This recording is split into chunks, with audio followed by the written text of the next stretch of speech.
Hello, you all. Welcome back to my YouTube channel Study with Pulkit and I am Pulkit Mishra. I hope you are doing well. तो I hope आप लोग सब अच्छे होंगे। तो आज हम लोग करने वाले हैं अपना socialism in Europe and the Russian revolution का 2.4 topic which is a turbulent time the 1905 revolution. ठीक है, तो अगर हम लोग अपनी यूट्यूब सीरीज़ की बात करें तो यूट्यूब सीरीज़ के according this will be your part 10। ठीक है, सॉरी पार्ट्स बहुत आ रहे हैं लेकिन मैं अच्छे समझा भी रहा हूँ ना, तो उसके अकॉर्डिंग पार्ट्स में मैं इस चैप्टर को स्प्लिट कर दिया है। ठीक है, मैंने इस पूरे चैप्टर को स्प्लिट कर दिया है जिससे आपको थोड़ा इसको पार्ट्स में देखना पड़ेगा। ठीक है, लेकिन बहुत ही अच्छा फीचर्स मैं आपको प्रोवाइड कर रहा हूँ। ठीक है, चलिए तो बिना waste any time let get started.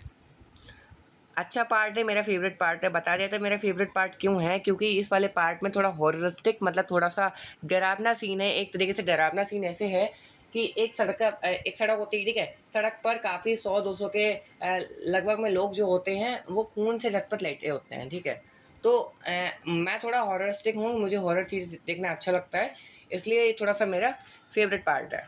ठीक है, और मुझे इसको पढ़ते हुए भी काफ़ी अच्छा लगा था। I don't know why. अरे कहाँ आ गया? हाँ, चलो देखो।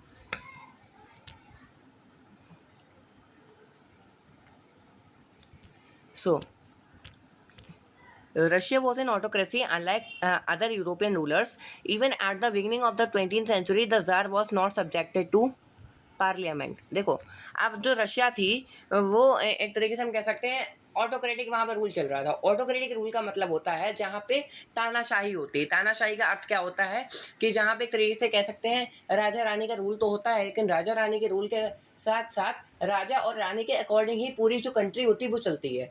ऐसा मैं इसलिए कह सकता हूँ क्योंकि यहाँ पे तानाशाही रूल में क्या होता है, तानाशाही शासन में ऐसा होता है कि अगर राजा चाहेगा तो कंट्री का वेलफेयर करेगा, अगर राजा नहीं चाहेगा तो कंट्री का वेलफेयर नहीं करेंगे। ठीक है, आप सो कॉल्ड नॉर्थ कोरिया के एक मैं नाम नहीं लूँगा, उनका के से स्टार्ट होता है लेकिन मैं नाम नहीं लेना चाहूँगा किसी का भी।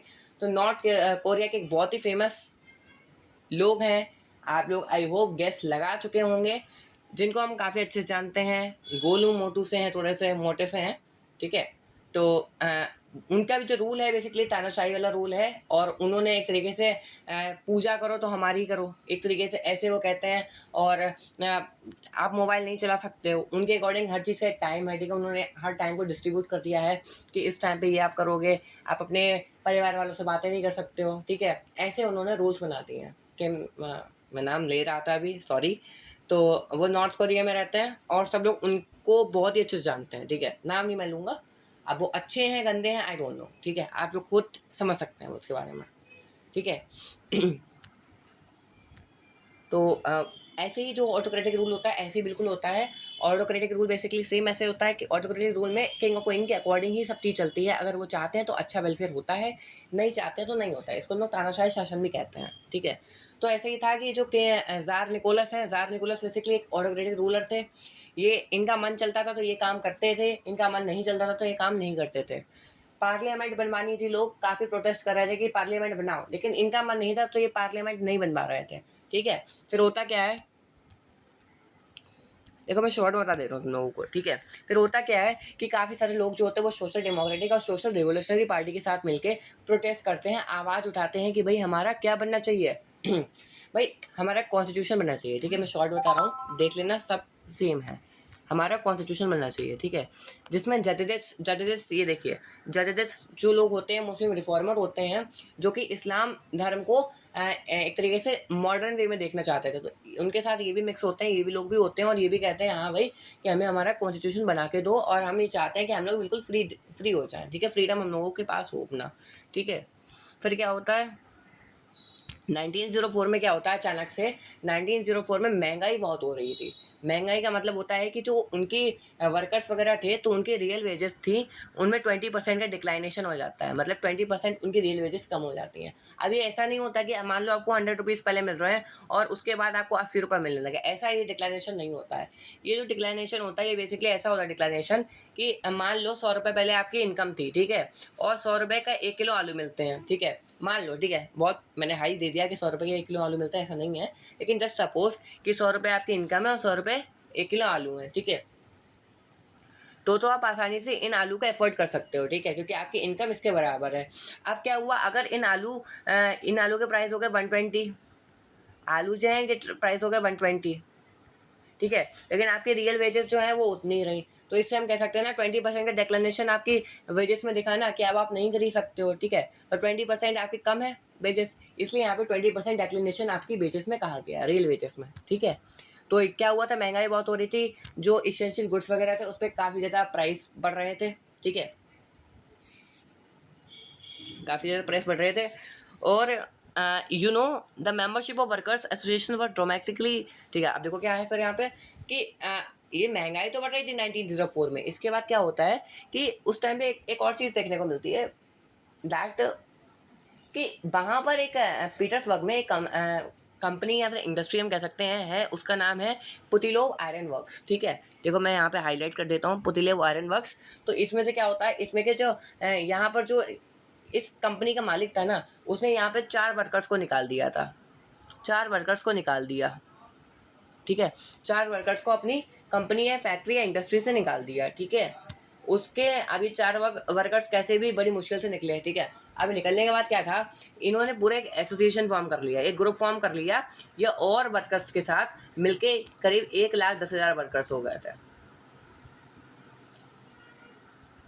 ठीक है। ये करीब 1,10,000 वर्कर्स हो गए थे और इन्होंने आवाज़ उठाई थी, ठीक है। इन्होंने स्ट्राइक करी थी पीटर्सबर्ग में, इन्होंने स्ट्राइक करी थी पीटर्सबर्ग में। उसके बाद क्या होता है, इनके जो एक तरीके से लीडर होते हैं, ठीक है, जिनका नाम है फादर गैपन, इन लोगों के लीडर जिसका नाम है फादर गैपन, दिखाऊंगा अभी, हाईलाइट कर दूंगा कहाँ पर है। फादर गैपन बेसिकली ये हैं। तो फादर गैपन क्या होते हैं, 1905 में 22 जनवरी, ठीक है, 1905 22 जनवरी में फादर गैपन इनमें से कुछ लोगों को ले जाते हैं विंटर पैलेस में। विंटर पैलेस कहाँ पर है, जहाँ पर किंग रहते हैं, और वहाँ पर ले जाते हैं और कहते हैं कि वहाँ हम जाके ये कहेंगे कि हमारी मांगे पूरी करो, ठीक है, महंगाई कम करो और हमारे रियल वेजेस बढ़ाओ और वर्किंग आवर्स कम करो। तो ये फादर गैपन इनके लीडर्स हैं। ये 1,10,000 लोगों में से कुछ लोगों को ले जाते हैं अपने साथ विंटर पैलेस, जहाँ पर किंग रहते हैं। विंटर पैलेस एक जगह है जहाँ पर किंग रहते हैं, ठीक है। और जाते क्यों, जिससे ये अपनी जो मांगे हैं वो पूरी करवा सकें। बीच में क्या होता है कि बीच में कोसैक्स वगैरह या पुलिस वगैरह, कोसैक्स पुलिस का मतलब ये होता है, कोसैक्स जो होती है वो पर्सनल पुलिस होती है किंग की, और पुलिस मतलब पुलिस जानती होंगे आप, ठीक है। तो कोसैक्स और पुलिस किंग लोगों की, ठीक है, जो किंग थे उनकी कोसैक्स और पुलिस बेसिकली इन पर अटैक कर देती है। जो फादर गैपन और इनके जितने भी मेंबर्स थे वो आ रहे थे, उन पर अटैक कर देती है विंटर पैलेस के पास, ठीक है। तो इसमें क्या होता है, 100 वर्कर्स जो होते हैं उनकी मृत्यु हो जाती है और 300 जो लोग होते हैं वो वनडेड हो जाते हैं, मतलब 300 लोग घायल हो जाते हैं, ठीक है, 300 लोग घायल हो जाते हैं। और बस यही जो था ये वरना, अब यहीं से ये जब 300 लोग घायल हो जाते हैं और 100 लोग जो होते हैं वो मर जाते हैं, तो बस यही एक स्टार्टिंग थी हमारे 1905 की रिवॉल्यूशन की। 1905 की रिवॉल्यूशन की ये स्टार्टिंग थी और इसको नाम दिया गया ब्लडी संडे। ब्लडी संडे क्यों दिया गया नाम, क्योंकि ये हुआ था 1905, डेट थी 22 जनवरी, दिन था संडे का, इसलिए इसको ब्लडी संडे कहा गया। खून से लथपथ थी पूरी रोडें, ठीक है। अब क्या था, इस ब्लडी संडे के बाद पूरा स्टार्ट हो गया था, क्या हो गया था, मतलब एक तरीके से कहते हैं नहीं, ट्रेलर तो हो गया लेकिन पिक्चर भी बाकी है। तो ट्रेलर हो गया था ब्लडी संडे के नाम से, अब पिक्चर बाकी थी, जिससे लोग रिवोल्यूशन करना स्टार्ट कर देते हैं। काफ़ी यूनिवर्सिटीज़ वगैरह बंद हो जाती हैं, यूनिवर्सिटीज़ बंद हो जाती हैं, जिससे यूनिवर्सिटी के छात्र छात्राएँ होती हैं वो आ जाते हैं और इनके साथ मिक्स हो जाते हैं। जो वर्कर का प्रोटेस्ट वगैरह होता है, फार्मर्स का प्रोटेस्ट होता है, उनके साथ मिक्स हो जाता है। मेनली वर्कर्स का ही प्रोटेस्ट था, ठीक है। उसके बाद क्या होता है, इन सबके प्रोटेस्ट को देख के, इन सबके हावी को देख, इनकी जो हावी थी उसे देखकर राजा जी डर जाते हैं और कहते हैं चलो इनके थोड़ा सा कर देते हैं इनके लिए। तो वो कहते हैं इनकी तसल्ली के लिए वो 1905 में, ठीक है, वो 1905 के रिवॉल्यूशन के दौरान बेसिकली वो क्या करते हैं कि पार्लियामेंट को फॉर्म कर देते हैं, क्योंकि इनका यही मेन तरीके से ऐसा, ये मेन इनकी आइडियोलॉजी जो लोग थी वो यही चाहते थे कि पार्लियामेंट फॉर्म हो जाए, कॉन्स्टिट्यूशन हमारा बन जाए। तो 1905 में जो हमारे राजा जी होते हैं वो बेसिकली क्या करते हैं, पार्लियामेंट को फॉर्म करते हैं, पार्लियामेंट बन जाता है। पार्लियामेंट का नाम डूमा रखा जाता है, ठीक है।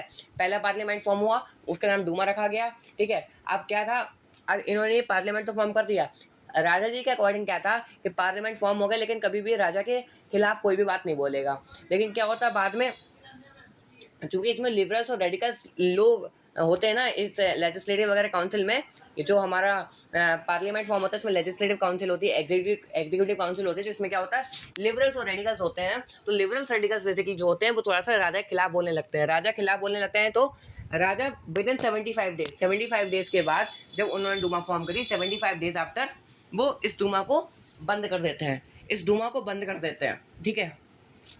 वो जो डूमा होती है उसको बंद करते हैं, ठीक है। फिर वो सेकेंड डूमा फॉर्म करते हैं, इलेक्शंस होते हैं, सेकेंड डूमा फॉर्म होती है, उसको भी वो आगे चल के बंद कर देते हैं। क्यों बंद कर देते हैं? कोई ना कोई वो एक तरीके से आर्ग्यू कर देते हैं कि हमने इसलिए इस सेकेंड डूमा को बंद करा। देन थर्ड डूमा फॉर्म होती है। थर्ड डूमा बेसिकली फॉर्म होती है, डूमा समझ रहे हो ना, कि डूमा मतलब वहाँ की पार्लियामेंट का नाम है डूमा, ठीक है। तो थर्ड डूमा फॉर्म होती है, इसमें क्या करते हैं, राजा पहले से थोड़ा सा प्रैक्टिस करके बैठे होते हैं, ये अपने कंजर्वेटिव्स मतलब अपनी ही जनता को बैठा देते हैं वहाँ पे लेजिस्लेटिव काउंसिल वगैरह में। कंजर्वेटिव्स मतलब जो राजा के चाहते थे, मतलब जो राजा की बात वगैरह मानते थे, ठीक है। तो ये थोड़ी चलती है, लेकिन आगे चल के ये भी बंद होने की परिस्थिति में होती है। राजा इसको बंद करना चाहते हैं क्योंकि ये लोग भी आगे चल के जो और लोग होते हैं उनके साथ मिल जाते हैं और राजा का सहायता नहीं करते हैं, ठीक है। लेकिन ये आगे चल के बंद नहीं हो पाती, बड़ी मुश्किल से ही बंद हो पाती है, ठीक है। बंद तो हो जाता है लेकिन बहुत मुश्किल से बंद हो जाती है, ठीक है, बंद हो पाती है। सो यही आज का चैप्टर था, मतलब चैप्टर के आज का ये टॉपिक था। और इसके बाद हमारा नेक्स्ट टॉपिक जो है विच इज़ थोड़ा नीचे हो, अरे क्या हो गया, एक सेकंड रुकना गाइस, वहाँ पे क्या हो गया, हैंग क्यों कर रहा है। इसके बाद का जो हमारा टॉपिक रहेगा वो आपका बहुत फेमस टॉपिक है, वो है हमारा the first world war and the Russian empire, ठीक है। Finally the first world war आएगा और उसमें हम लोग देखेंगे रशियन एम्पायर ने कैसा कंट्रीब्यूशन करा था, और कंट्रीब्यूशन क्या, उनकी लड़ाई हो रही थी, कंट्रीब्यूशन क्या हुआ था, ठीक है। लड़ाई कैसी होती है, एलाइड पावर पढ़ेंगे, सेंट्रल पावर पढ़ेंगे, काफ़ी ईजी टॉपिक है, बता दूंगा, ठीक है। So thank you for watching my video, bye bye.